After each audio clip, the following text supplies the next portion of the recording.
200 কোটি মুসলমান এই জায়গায় সমস্যা। তারা মনে করে সেই সময় আবু জাহেল যেমন মনে করতো দারুন নদওয়া নামক পার্লামেন্ট ছিল, তারা মনে করতো এখান থেকে যেটা আইন পাস হবে সেটা হবে সব জায়গায় চূড়ান্ত। ঠিক তদ্রুপ ভাবে বর্তমান জাতীয় সংঘ এই সময়ের জন্য দারুন নদওয়া, এখান থেকে যেটা বাস্তবায়ন হবে, আইন পাস করা হবে, সেটা তামাম দুনিয়া বাস্তবায়ন হবে এবং এর সাথে সুর মিলিয়ে যত মুসলমান চলবে তারাও হয়ে যাবে আবু জাহেলের আপন খালাতো ভাই, ঠিক কিনা? এবার বুঝে থাকলে বলুন, আল্লাহর ক্ষমতা বেশি নাকি আমেরিকার ক্ষমতা বেশি?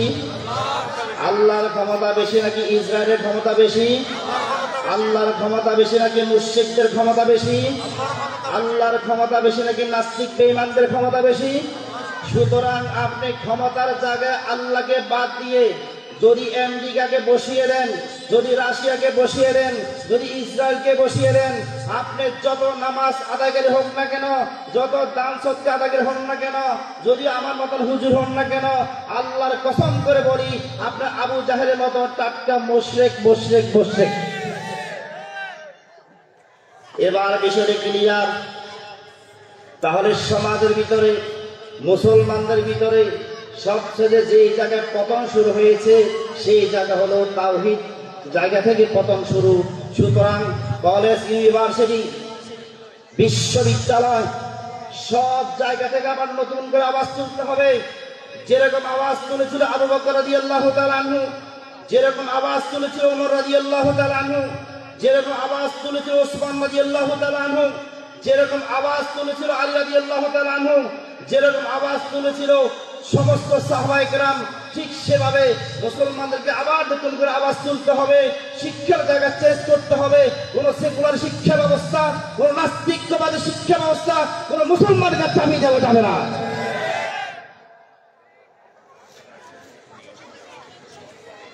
মুসলমানদেরকে ধ্বংসের জন্য যেই নীল নকশা করা হয়েছে তার মধ্যে হতে সবচেয়ে যে গুরুত্বপূর্ণ পয়েন্ট সেটা হলো মুসলমানদেরকে তাওহীদের জায়গা থেকে সরিয়ে ফেলা, তাওহীদের জায়গা থেকে সরিয়ে ফেলা।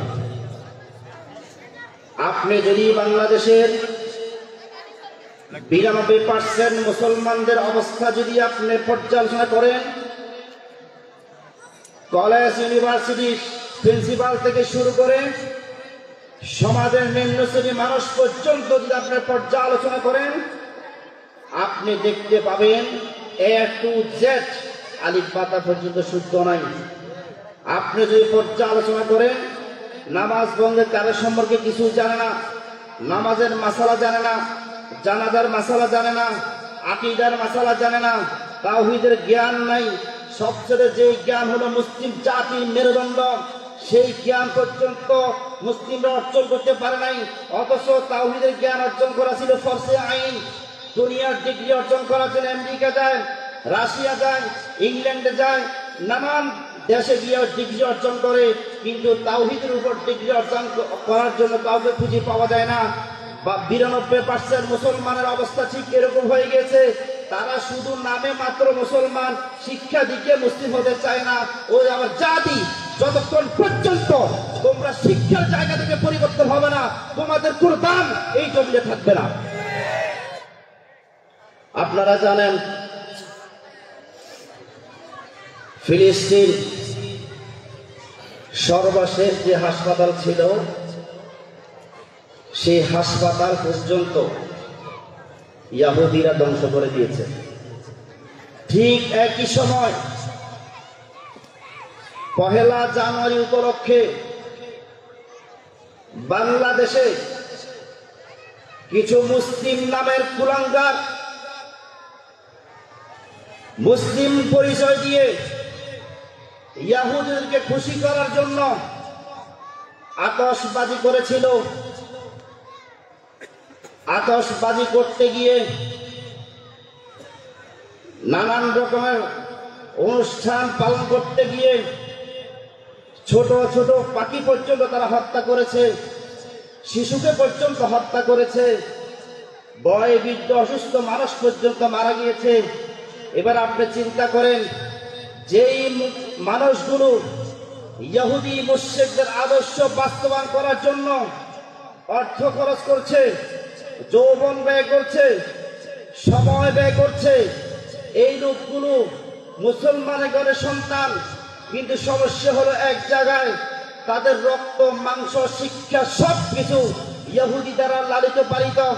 যতক্ষণ পর্যন্ত এই জাতি নতুন করে আবার জাগরণ সৃষ্টি না করবে, নতুন করে স্লোগান না তুলবে যে তাওহীদ ভিত্তিক শিক্ষা সিলেবাস চাই, তাওহীদ ভিত্তিক রাজনীতি চাই, কোন সেকুলার পদ্ধতির রাজনীতি আমরা মেনে নেব না, কোন ঈমান বিধ্বংসী রাজনীতি আমরা মেনে নেব না, কোন ইহুদি খ্রিস্টানদের দালালি আমরা করব না।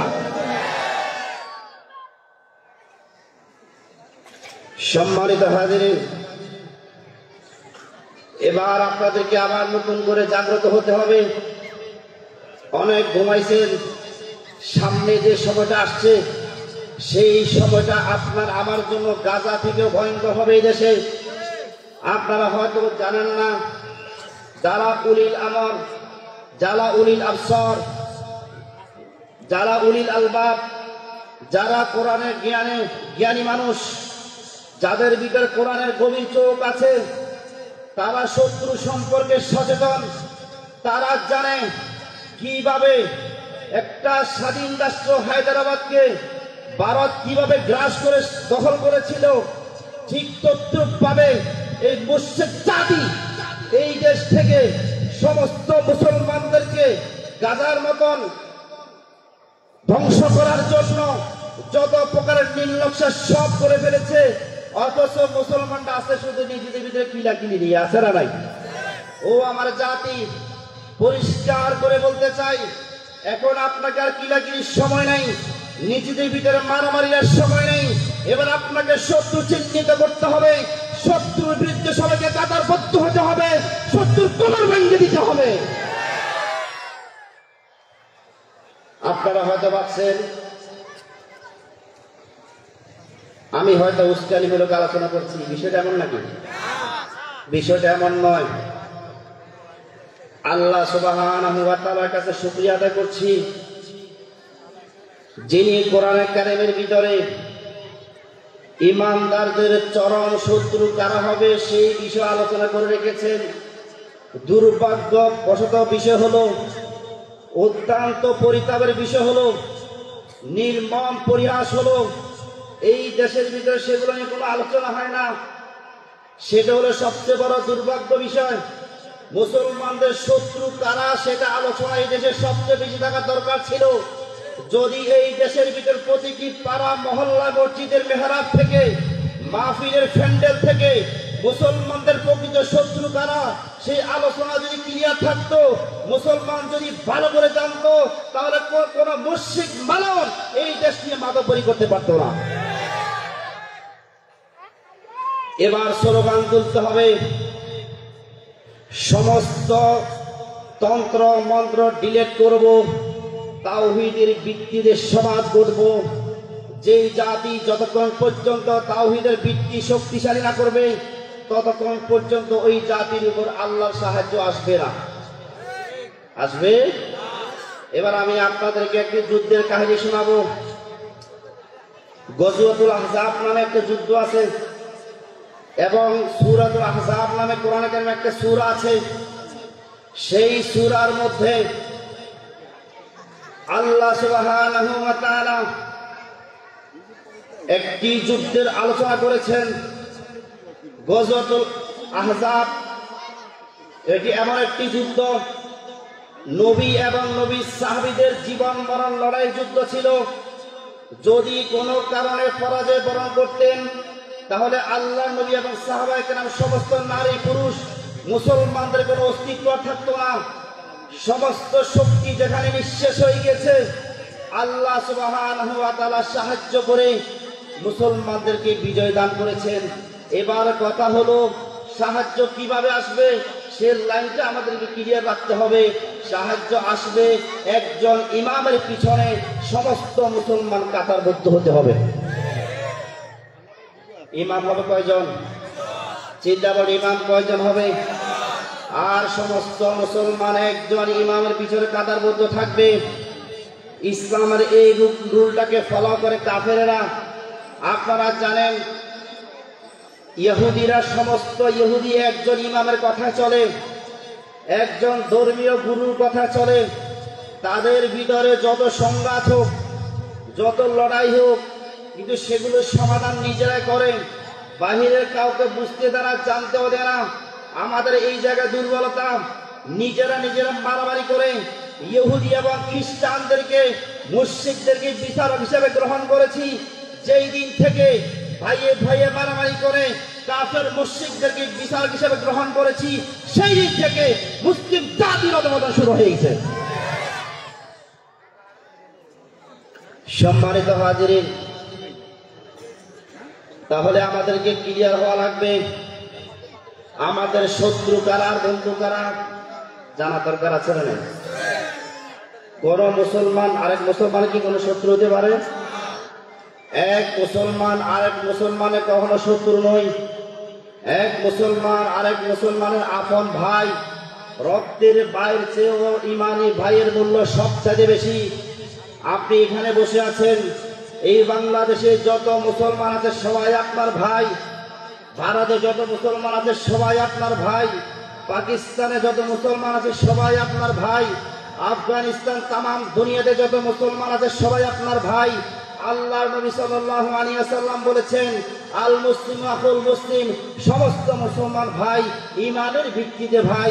এরপর আল্লাহ সুবহানাহু ওয়া তাআলা বললেন, ইন্নামাল মুমিনুনা ইখওয়া, সমস্ত মুমিন বিশ্বাসী জায়গা থেকে সবাই আত্মীয়।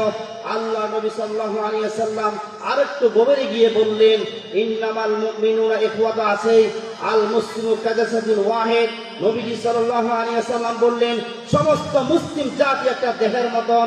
যদি একজন মানুষ তার শরীরে কোনো একটি জায়গায় ব্যথা পায়, তাহলে সেটা কি পুরো শরীরে খবর হয় কি হয় না? তদ্রূপ ভাবে পৃথিবীর কোনো একটি ভূখণ্ডে, কোনো একটি মানচিত্রে যদি কোনো মুসলমান কাফের মুশরিক দ্বারা নির্যাতিত হয়, তখন সমস্ত মুসলমানের হৃদয়ের ভিতরে রক্তক্ষরণ হতে হবে, ইমানে বলে বলিয়ান হতে হবে, শক্তিশালী হওয়া লাগবে। যদি আপনার মাথার ভিতরে একজন মুসলিমদের জন্য হৃদয় না আসে, চিন্তা না আসে, তাহলে আপনি মুসলিম নই, আপনি টাটকা নির্ভেজাল মুনাফিক। আবার ভাইরা, এবার বলুন তো, একজন মুমিনকে বিপদের মধ্যে ফেলে দিবেন নাকি সাহায্য করবেন? কোরআনে কারিমে আল্লাহ তাআলা সেই উল্টো বলেছেন, তাআওয়ানু আলাল বিররি ওয়াত তাকওয়া ওয়া লা তাআওয়ানু আলাল ইসমি ওয়াল উদওয়ান। আল্লাহ সুবহানাহু ওয়া তাআলা পরিষ্কার করে বললেন, তাআওয়ানু আলাল বিররি ওয়াত তাকওয়া, তোমরা কল্যাণ এবং তাকওয়ার ক্ষেত্রে সাহায্য করবে।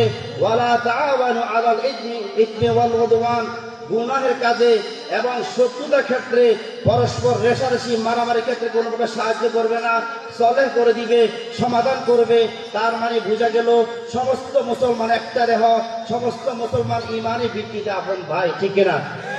মনে রাখবেন, রক্তের বন্ধনের চেয়েও ইমানের বন্ধনের দাম সবচাইতে বেশি। এবার আসেন, এবার আপনার শত্রুকে কোরআনে কারীমের মধ্যে আল্লাহ সুবহানাহু ওয়া তাআলা পরিষ্কার করে আলোচনা করেছেন। সূরাতুল মায়েদার মধ্যে আছেন, লাতাজিদান্না আশাদ্দান নাসি আদাওয়াতাল লিল্লাযীনা আমানুল ইয়াহুদ ওয়াল্লাযীনা আশরাকু। কোরআনে কারীমে সূরাতুল মায়েদার শেষের দিকে আল্লাহ তাআলা বললেন, ও নবী, মুমিনদেরকে বলে দাও, লাতাজিদান্না আশাদ্দান নাসি আদাওয়াতাল লিল্লাযীনা আমানুল ইয়াহুদ, মুসলমানদের জন্য চরম পর্যায়ে দুশমন হবে কেবলমাত্র ইহুদিরা। তাহলে আল্লাহ সুবহানাহু ওয়া তাআলা মুমিনদের চরম দুশমন কারা সেটা নিয়ে আলোচনা করছে কিনা বলেন, করেছেন কিনা? এবার বুঝে থাকলে বলুন, ইহুদি সম্পর্কে আপনি কতটুকু পড়াশোনা আছে? আপনি কতটুকু জানেন? ইহুদিদের ষড়যন্ত্র সম্পর্কে আপনি কতটুকু জানেন? কিছুই জানেন না। এই জন্য আজকে দেখা যাচ্ছে অনেক আলেম ওলামা পর্যন্ত, অনেক রাজনীতিবিদ পর্যন্ত, অসংখ্য মুসলমান ইহুদিদের পক্ষে কথা বলে, ইহুদিদের পক্ষে লেখালেখি করে, ইহুদিদের পক্ষে সাফাই গায়, ইসরায়েলের পক্ষে কথা বলে। আমরা পরিষ্কার করে বলতে চাই, যারা ইহুদিদের পক্ষে কথা বলবে তারা মুরতাদ।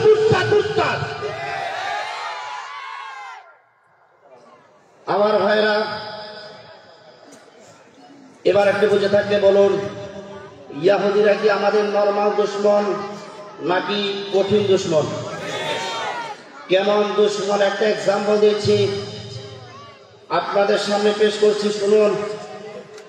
আমাদের নবী সাল্লাল্লাহু আলাইহি ওয়াসাল্লামকে যে জাদু বন্টনা করেছিল লাবিদ ইবনে আসেম, সে ছিল ইয়াহুদি। আমাদের নবী সাল্লাল্লাহু আলাইহি ওয়াসাল্লামকে ছাগলের গোশতের ভিতরে বিষ প্রবেশ করে দিয়ে হত্যার যে ষড়যন্ত্র করেছিল, সেও ছিল ইয়াহুদি। এবং রাসূল সাল্লাল্লাহু আলাইহি ওয়াসাল্লাম মক্কা থেকে হিজরত করে মদিনা আসার পর আল্লাহর নবী এবং সাহাবীদেরকে চতুর্দিক থেকে যে হত্যার পরিকল্পনা করেছিল, 10,000 সৈন্যবাহিনী তারা রেডি করেছিল। এই পরিকল্পনাকারী ছিল মূলত ইহুদিরাই, ইহুদিদের সাথে সাড়া দিয়েছিল মুশরিকরাই। এবার আপনি বলুন, যে ইহুদিরা আমার নবীকে জাদু বন্টনা করেছিল, যে ইহুদিরা আমার নবীকে ছাগলের গোশতের ভিতরে বিষ প্রবেশ করে যে হত্যার ষড়যন্ত্র করেছিল, যে ইহুদিরা অসংখ্য সাহাবীদেরকে হত্যা করেছিল, যে ইহুদিরা জাকারিয়া আলাইহিস সালামকে করাত দ্বারা দ্বিখণ্ডিত করেছিল, যে ইহুদিরা প্রায় 70,000 নবী রাসূলকে হত্যা করেছিল, যাদের তরবারি দ্বারা নবী রাসূলদের রক্তে রঞ্জিত হয়, তারা কোনোদিন এই মুসলিম জাতি বন্ধ হতে পারে না, ঠিক কিনা? এবার আসেন আরেকটু গভীরে যাই। বাইতুল মুকাদ্দাসের সাথে আমাদের ঈমানের সম্পর্ক। বাইতুল মুকাদ্দাস এখন রজব মাস চলছে, বাংলাদেশের সমস্ত মসজিদ থেকে মেরাজের আলোচনা হবে। সেই আলোচনা করতে গিয়ে রাসূল সাল্লাল্লাহু আলাইহি ওয়াসাল্লাম সেই হিস্টরি আলোচনা করবেন সবাই। নবীজি সাল্লাল্লাহু আলাইহি ওয়াসাল্লামকে আল্লাহ তাআলা ইমামতি করার জন্য এখানে ওয়েট করেছিলেন। এরপর সমস্ত নবী রাসূলকে এই জায়গায় একত্রিত করেছিলেন। তারপর অর্ডার এলো, নবী তুমি ইমামতি করবা, সমস্ত নবী রাসূল হবে তোমার মুক্তাদি। তাহলে আপনারা বলুন, এই বাইতুল মুকাদ্দাসের সাথে নবী রাসূলের সম্পর্ক ছিল, এই বাইতুল মুকাদ্দাসের সাথে পুরো পৃথিবীর মুসলিম জাতির ঈমানের সাথে একটা সম্পর্ক রয়েছে, ঠিক না? সেই বাইতুল মুকাদ্দাস ইহুদিরা দখল করে রেখেছেন। শুধু এখানে সীমাবদ্ধ নয়, বাইতুল মুকাদ্দাসকে ভেঙে ফেলার জন্য এবং হাইকালে সুলাইমানি নতুন করে নির্মাণ করার জন্য সমস্ত ইহুদি জাতি ঐক্যবদ্ধ হয়েছে এবং এটাকে কিভাবে ভাঙতে হবে সমস্ত প্ল্যান তারা তৈরি করেছে। আমার ভাইয়েরা, শুধু বাইতুল মুকাদ্দাস ভাঙবে এখানে সীমাবদ্ধ নয়, গাজাতে লক্ষ লক্ষ মুসলমানদেরকে হত্যা করেছে, করে যাচ্ছে। এরপর আপনারা জানেন লেবাননের ভিতরে লক্ষ লক্ষ মুসলমানদেরকে হত্যা করে যাচ্ছে, অতীতে করেছেন। ইরাকের ভিতরে লক্ষ লক্ষ মুসলমানদেরকে হত্যা করছে ইহুদি জাতি। পুরো পৃথিবীর অর্থনীতির তারা নিজেরা কন্ট্রোল করছে, পুরো জাতীয় সংঘ পুরো ইহুদিদের দখলে, ইহুদি দ্বারা নিয়ন্ত্রিত পুরো পৃথিবী। রাজনীতি নিয়ন্ত্রণ করে ইহুদিরা, সমস্ত পৃথিবীর শাসকদেরকে নিয়ন্ত্রণ করে ইহুদিরা। এবার আপনি বলেন, আপনার অর্থনীতি নিয়ন্ত্রণ করে ইহুদিরা, আপনার রাজনীতি নিয়ন্ত্রণ করে ইহুদিরা, আপনার সমাজনীতি নিয়ন্ত্রণ করে ইহুদিরা, আপনার মিডিয়া নিয়ন্ত্রণ করে ইহুদিরা, সমস্ত প্রযুক্তি নিয়ন্ত্রণ করে ইহুদিরা। প্রতিটি জায়গায় মুসলমানদেরকে হত্যা করার জন্য, মুসলমানদের ঈমান চুরি করার জন্য, ইসলামকে ধ্বংস করার জন্য নানানভাবে তারা প্ল্যান করে রেখেছে। অথচ মুসলিম জাতি আজকে ঘুমন্ত, ঠিক না? আমার ভাইয়েরা, আপনারা কি ঘুমাবেন নাকি জাগ্রত হবেন? একটু চিল্লা বলেন, ঘুমাবেন নাকি জাগ্রত হবেন? অনেক ঘুমাইছেন, আর ঘুমাইয়েন না। আমরা বারবার করে মেসেজ দিচ্ছি, অনেক ঘুমাইছেন আর ঘুমাইয়েন না। এখন ঘুমানোর সময় নেই, এখন সময় এসেছে সমস্ত কুফরি শক্তিকে তাদের পাওনা ভালো করে বুঝিয়ে দেওয়ার জন্য, ঠিক না?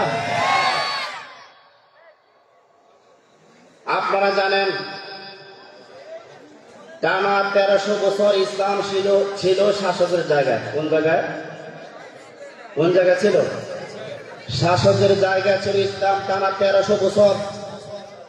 কখনো খেলাফতে নবুয়া নামে, কখনো খেলাফতে রাশেদা নামে, কখনো খেলাফতে বনু উমাইয়া নামে, কখনো খেলাফতে আব্বাসিয়া নামে, কখনো খেলাফতে উসমানিয়া নামে সব জায়গায় 1300 বছর মোটামুটি ইসলাম শাসকের জায়গায় ভূমিকা পালন করেছিল। ওই শাসকের জায়গা যতদিন ছিল কোন কাফের মুশরিকরা মুসলমানদের ব্যাপারে কোনো কথা বলতে পারে নাই। কোন ইহুদি জাতি, খ্রিস্টান জাতি, মুশরিক জাতি মুসলমানদেরকে কোনোভাবে আঙ্গুল দিয়ে কথা বলতে পারে নাই। মাত্র প্রথম বিশ্বযুদ্ধের পর থেকে আজকে 100 বছর মুসলমানরা মার খাচ্ছে। মুসলমান আর মার কত খাবেন, মায়ের কত খাবেন? এবার মার দেব, এবার মার দেওয়ার পালা এসেছে, এবার জাগরণের সময় এসেছে, আর ঘুমানোর সময় নাই। এবার কাঁধে কাঁধ মিলাও, সমস্ত কবুরি শক্তির পাওনা বুঝিয়ে দিব, ঠিক কিনা? আমার সম্মানিত মুহতারাম এসেছে। আসসালামু আলাইকুম। জি কাকা ভাইজান এসেছেন আমাদের আজকের প্রধান মেহমান শেখ মোল্লা নাজিরউদ্দিন দামাত বরকাতুহু আলিয়া। তিনি এসেছেন গুরুত্বপূর্ণ আলোচনা করবেন।